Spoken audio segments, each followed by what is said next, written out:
जब ट्रस्ट ही नहीं है तो राबिता करने की कोई ज़रूरत ही नहीं है मेरे भाइयों और मेरी बहनों। ठीक है, आपका मैसेज क़यामत तक और ताहयात महफूज रहेगा। सल्ली अला रसूलिहिल करीम, अम्मा बाद, फ़अऊज़ु बिल्लाहि मिनश शैतानिर रजीम, बिस्मिल्लाहिर रहमानिर रहीम। शॉर्ट वीडियो है लेकिन बहुत ज़बरदस्त और बहुत ज़रूरी है।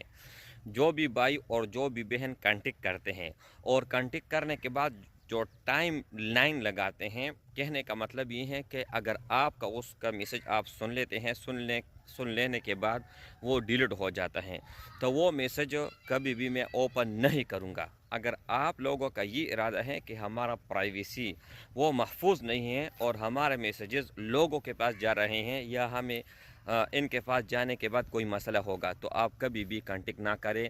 जब ट्रस्ट ही नहीं है तो राबिता करने की कोई ज़रूरत ही नहीं है मेरे भाइयों और मेरी बहनों। ठीक है, आपका मैसेज क़यामत तक और ताहयात महफूज रहेगा। बहुत मुख्तसर और छोटी वीडियो थी, ज़रूर भी ज़रूर शेयर कर ले। अस्सलामु अलैकुम।